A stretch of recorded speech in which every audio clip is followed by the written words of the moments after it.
मोदी से कांग्रेस नहीं लड़ सकती है।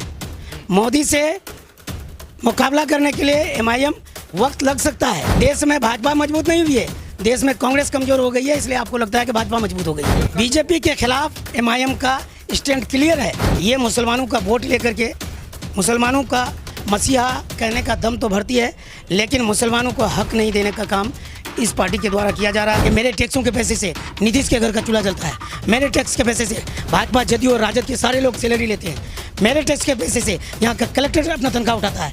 इन लोगों की जिम्मेदारी है कि किशनगंज बदहाल है तो किशनगंज की बदहाली को दूर करें। किशनगंज की जनता अगर अख्तर साहब को इस बार जिताती है तो क्या जो कि एआईएम महागठबंधन में शामिल हो सकती है? मैं आपके साथ अयान राणा। अभी लोकसभा चुनाव को लेकर चुनावी सरगर्मी तेज हो गई है। इसी को लेकर सभी प्रत्याशी अपने अपने दावे कर रही है कि इस बार हम जो है कि जीत कर आएंगे। और इसी सब मुद्दे को लेकर अभी हम जो कि एआईएमआईएम कार्यालय किशनगंज में है, जो कि किशनगंज लोकसभा सीट पे है। और यहाँ हमारे साथ जो कि प्रदेश संयुक्त सचिव के जो कि अध्यक्ष इश्तियाक अहमद जी है, उससे बातचीत करेंगे कि क्या कुछ कह रहे हैं अपनी पार्टी के काम कार्य को लेकर। हम इससे बातचीत करेंगे। सर, इस बार किशनगंज लोकसभा में क्या कुछ होने वाला है? अल्हम्दुलिल्लाह बहुत बेहतर हालात है और सारे लोग, नौजवान, बुजुर्ग और खातून, सारे लोगों की एक ही पुकार है, अख्तरुल ईमान। और हम समझते हैं कि जितनी मजबूती से लोगों ने, जितना विश्वास से 2019 में अख्तरुल ईमान साहब को 3 लाख वोट दिया था, आज यदि चुनाव हो जाए तो अख्तरुल ईमान साहब 6 लाख वोट लाएंगे, इसमें कोई शक नहीं है। तो कुछ लोगों का कहना है कि एआईएमआईएम पार्टी जो है कि जीतने के बाद जो कि दूसरे इसको ज्वाइनिंग कर लेते हैं, तो उसके लेकर क्या कुछ कहेंगे आप? ये राजनीतिक पार्टी है, ये कोई एनजीओ नहीं है कि आप नहीं जा सकते हैं। बीजेपी से कांग्रेस वाले, पूरी कांग्रेस की पूरी टीम समझ आ रही है बीजेपी में। राजद के लोग, अभी 1 महीना कबल ही नोटिफिकेशन जब जारी हुआ तब राजद के लोग आ गए जदयू में, जदयू वाले राजद में चले गए। तो ये कोई बड़ी बात नहीं है, राजनीतिक पार्टी है, नेताओं का आना जाना लगा रहता है, उससे पार्टी की सेहत पे कोई फ़र्क नहीं पड़ा है। तो कहते हैं कि एआईएमआईएम पार्टी जो कि बीजेपी की बी टीम पार्टी है। ये बहुत पुरानी बात कर रहे हैं आप। सवाल ये है कि जहाँ पे पूरी दाल ही काली है तो वहाँ का कुछ सवाल आप लोग कोई सवाल भी नहीं कर पाते हैं। जो नीतीश कुमार भाजपा और आरएसएस को 2005 से लेकर अब तक 18 सालों में आरएसएस की जड़ों में पानी डालने का काम किया, 17 साल तक भाजपा के साथ रहा। आज वही नीतीश कुमार 3 महीना कबल बोल रहा है कि बीजेपी और एमआईएम में गठजोड़ है और ठीक 1.5 महीना बाद पूरे तौर पे नंगा होकर के भाजपा में शामिल होता है। तो हम समझते हैं कि अवाम सब समझ रही है। 2010 में इसी सरजमीन में नीतीश कुमार का अख्तरुल ईमान साहब ने खाता खोलने नहीं दिया था। आप इलेक्शन कमीशन के वेबसाइट में जाके देखिए असेंबली इलेक्शन का रिजल्ट कि नीतीश कुमार की पार्टी को 0 सन्नाटा था। 4 विधानसभा हमारे ज़िले में है, 4 विधानसभा में 1 सीट भी नीतीश कुमार को हासिल नहीं हो पाया था। तो नीतीश कुमार से अवाम का मुँह भंग हो चुका है। बिहार में पॉलिटिकल क्राइसिस और सीएम फेस का क्राइसिस होने का नीतीश कुमार फ़ायदा उठा रहा है। सोकल सेकुलर पार्टियाँ, जिसमें लालू यादव की पार्टी आगे आ रही है, ये मुसलमानों का वोट लेकर के मुसलमानों का मसीहा कहने का दम तो भरती है, लेकिन मुसलमानों को हक नहीं देने का काम इस पार्टी के द्वारा किया जा रहा है। आप देखेंगे कि 22 उम्मीदवारों का लिस्ट आया है, 18%, 19.5% आबादी वाला, मुसलमानों की आबादी वाला ये बिहार, जिसमें 2 उम्मीदवार है मुस्लिम उम्मीदवार। अब मल्ला के आप देख लेंगे वीआईपी पार्टी को 3% आबादी, उनको 3 सीट मिल रहा है, 18% आबादी को 2 सीट मिल रहा है। तो इन लोगों ने हमेशा से मुसलमानों के साथ छल किया है, नाइंसाफ़ी किया है, डिस्क्रिमिनेशन किया है। एमआईएम इसी सब के ख़िलाफ़ में लगातार 8 सालों से इस सरजमीन पे जद्दोजहद कर रही है, जिसका फलाफल ये मिला कि 2019 में अवाम ने गले से लगाया बैरिस्टर असदुद्दीन अवैसी साहब और अख्तरुल ईमान साहब की सियासी क़यादत को। तो आप देखेंगे 2019 में हमारे एक एमएलए जीते, फिर 2019 के अप्रैल में ही अख्तरुल ईमान साहब लोकसभा चुनाव लड़े, 3 लाख वोट आया। ठीक है, 1 साल बाद हम यहाँ पे 18 सीटों में इलेक्शन लड़ते हैं, 7 सीटों में हम सीरियसली इलेक्शन लड़ते हैं, 5 सीट जीतते हैं, छठा सीट हम किशनगंज सदर का हार जाते हैं अनफॉर्चुनेटली। तो मजलिस को, एमआईएम को सीमांचल की सरजमीन में इग्नोर करके किसी भी दल को राजनीति करना अब संभव नहीं है। एमआईएम ने लोगों को जगह दिया है। अच्छा, कुछ लोगों का कहना है कि असदुद्दीन ओवैसी साहब की पार्टी एआईएम और उनके बाद जो कि मुस्लिम समुदाय के इसको बढ़ावा देती है, और दूसरी तरफ जो कि आरएसएस वाले जो कि हिंदू विचारधारा को बढ़ावा देती है, तो दोनों में अंतर क्या है? नहीं, ऐसा कुछ नहीं, ये भरोसा हुआ। इसको सबसे ज़्यादा हाईलाइट इस मामले को सोकल सेक्युलर पार्टियां जिनकी दुकानदारी मुसलमानों के वोट से चलती थी और चलती है अब भी, 70 खुदाओं को मानने वाले एक प्लेटफॉर्म पे वोट मार रहा है ना। कितनी कोशिशें हो रही है। देश में भाजपा मजबूत नहीं हुई है, देश में कांग्रेस कमज़ोर हो गई है, इसलिए आपको लगता है कि भाजपा मजबूत हो गई है। मोदी से कांग्रेस नहीं लड़ सकती है। मोदी से मुकाबला करने के लिए एमआईएम वक्त लग सकता है। 8 सालों में सीमांचल में हमने एक आंधियों में एक चराग जला दिया है। आज हमारे 5 एमएलए हैं, भाग गए अलग बात है, अवाम नहीं भागी है, वोटर नहीं भागा है। सामने में इलेक्शन है, तो 1 साल बाद इलेक्शन है, आप देखेंगे फिर मजलिस के उम्मीदवार जीतेंगे। यही नहीं, पूरे बिहार में हम 100 सीटों पे इलेक्शन लड़ेंगे। और आप जानिए, इन लोगों की दुकानदारी मुसलमान वोटों पे है और थी। इस मिथ को, इस भ्रम को हम लोगों ने तोड़ दिया है। इन लोगों का फैलाया हुआ ये अफवाह है राजद, जदयू, कांग्रेस वालों का कि भाजपा की मदद करती है ये एमआईएम। ऐसा कुछ नहीं है भाई। कांग्रेस को लेके क्या, कांग्रेस को जब भी यूपीए 1 में, यूपीए 2 में हम लोगों ने साथ दिया है। आज भी तेलंगाना में कांग्रेस की हुकूमत है, सरकार चलाने में हमारे सदर ने ऐलान किया है। प्रोटेम स्पीकर का चुनाव हुआ, आप देखेंगे कि अकबरुद्दीन अवैसी साहब हमारे प्रोटेम में स्पीकर बने रेवंत रेड्डी के सरकार में, तो पॉजिटिव है। इसमें कौन सी बात है? सरकार चलाने में वो समर्थन दे रहे हैं हम लोग।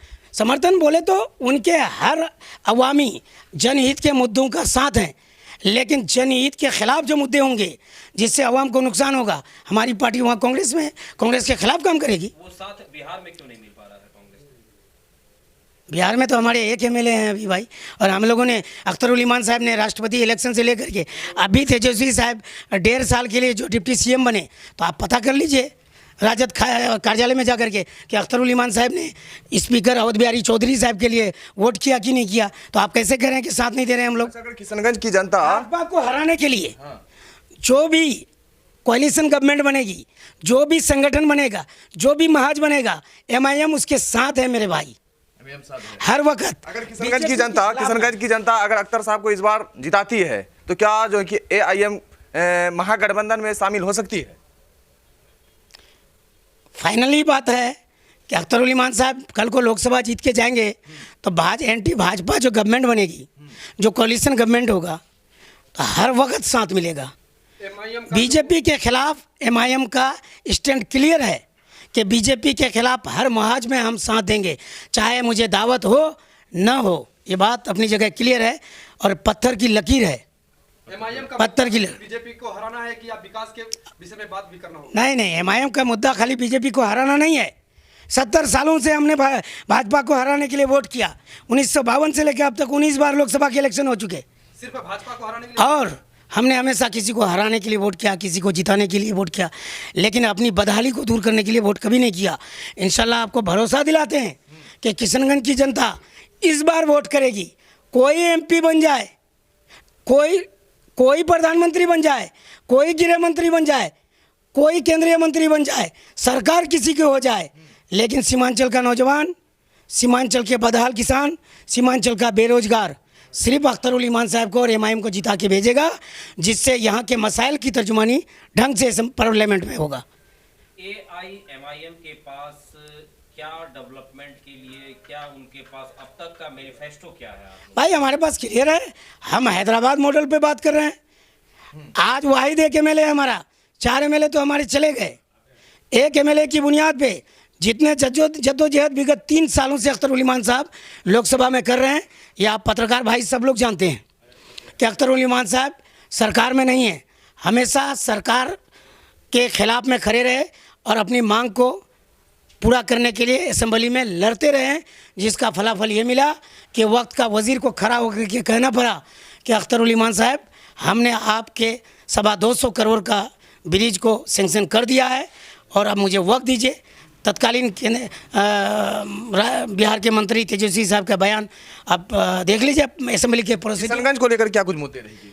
जाहिर सी बात है कि हम यहाँ पे जितने भी नाइंसाफ़ी हुई है, जितनी सरकारों ने नाइंसाफ़ी किया है, हमारे यहाँ मेडिकल कॉलेज होना चाहिए। आज तक हम लोगों ने वोट किया कांग्रेस को की बात 75 आज़ादी के 75 साल हो गए मेरे भाई। 75 सालों में नॉन कांग्रेसी गवर्नमेंट यहाँ पे 13 साल रही है, 13 साल रही है, बाकी कांग्रेस की सरकार रही है। दोनों सरकारों ने यहाँ के सीमांचल के साथ नाइंसाफ़ी किया है और सीमांचल में सबसे ज़्यादा किशनगंज के साथ नाइंसाफ़ी किया है। किशनगंज में मेडिकल कॉलेज नहीं है, किशनगंज में बीएड कॉलेज नहीं है, किशनगंज में कोई भी रोज़गार का ज़राए नहीं है। किशनगंज में आप देखेंगे कि किशनगंज की लंबाई, ज़िले की लंबाई 150 किलोमीटर है। 150 किलोमीटर में एक ब्रिज है, 2 ब्रिज है। एक ब्रिज जब देश आज़ाद नहीं हुआ था ठाकुरगंज में उस वक्त का है, जिसकी चौड़ाई सिर्फ 10 फीट है, और देश आज़ाद होने के बाद 75 सालों में पूर्णिया के पास 82 में एक ब्रिज है। और आप जानिए कि पटना के इर्द गिर्द के ज़िलों में हर 8 किलोमीटर पे 1.5 किलोमीटर लंबा लंबा ब्रिज है। लेकिन इसी डिस्क्रिमिनेशन के ख़िलाफ़, इसी नाइंसाफ़ी के ख़िलाफ़ हमारी पार्टी लड़ाई लड़ेगी। इंशाल्लाह अख्तर उल ईमान साहब आप लोगों की दुआओं से अगर एमपी बनते हैं तो इसी नाइंसाफ़ी के ख़िलाफ़ लड़ाई लड़ेंगे और हम यहाँ की बदहाली को दूर करेंगे। अच्छा, एक सवाल और रहेगा कि जब विधानसभा चुनाव हो रहा था तब जो कि ओवैसी साहब ने वादा किया था कि हम जो कि अगर यहाँ से हम अपना एमएलए चुनते हैं तो सबको जो कि खाड़ी पुल एक मुद्दा था, दूसरा था कि ओवैसी अस्पताल सबको दिया जाएगा, यानी कि हर एक प्रखंड में। लेकिन अब तक उन सब चीज़ों का ये नहीं हुआ। ये बयान तो तोड़ मरोड़ करके पेश किया गया है उस वक्त। सच बात तो यह है कि खाड़ी पुल का मसला था। खाड़ी पुल का आपको बता दूं कि वक्त का एमएलए ही करता है काम। अख्तर उल ईमान साहब की लगातार कोशिश के कारण 33 करोड़ की लागत से उसका डीपीआर और टेंडर कंप्लीट हो चुका है और वो 1 महीने में काम, अब चुनाव के बाद ही उसमें काम शुरू होना है। अभी अख्तर उल ईमान साहब और अस्पताल का मामला जो है, हम टैक्स देते हैं बिहार गवर्नमेंट को, हम तेलंगाना सरकार को टैक्स नहीं देते मेरे भाई। असदुद्दीन अवैसी साहब का वो प्राइवेट हॉस्पिटल है, तेलंगाना सरकार का हॉस्पिटल नहीं है वो उनका ज़ाती प्राइवेट हॉस्पिटल है वो। अगर हम उसके ब्रांच को ला सकते हैं तो उसके लिए कोशिशें रहेगी।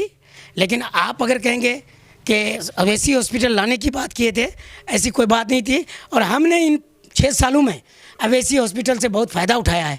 हम ऐसे सैकड़ों आदमी का नाम गिनवा सकते हैं जिनको हमने रियायत पे ऑपरेशन करवाया है, कई लोगों को निःशुल्क ऑपरेशन करवाया है, बड़ी मदद करवाया है। और इंशाल्लाह कोशिश करेंगे शिक्षा और स्वास्थ्य के क्षेत्र में अगर तेलंगाना से अवैसी साहब की तरफ से कुछ मदद होती है तो बेशक हम जरूर करेंगे। लेकिन हम टैक्स देते हैं सरकार को, बिहार सरकार को। बिहार सरकार की जिम्मेदारी है कि मेरे टैक्सों के पैसे से नीतीश के घर का चूल्हा जलता है, मेरे टैक्स के पैसे से भाजपा, जदयू और राजद के सारे लोग सैलरी लेते हैं, मेरे टैक्स के पैसे से यहाँ का कलेक्टर अपना तनख्वाह उठाता है। इन लोगों की जिम्मेदारी है कि किशनगंज बदहाल है तो किशनगंज की बदहाली को दूर करें। जी बहुत बहुत धन्यवाद सर। थैंक यू, शुक्रिया।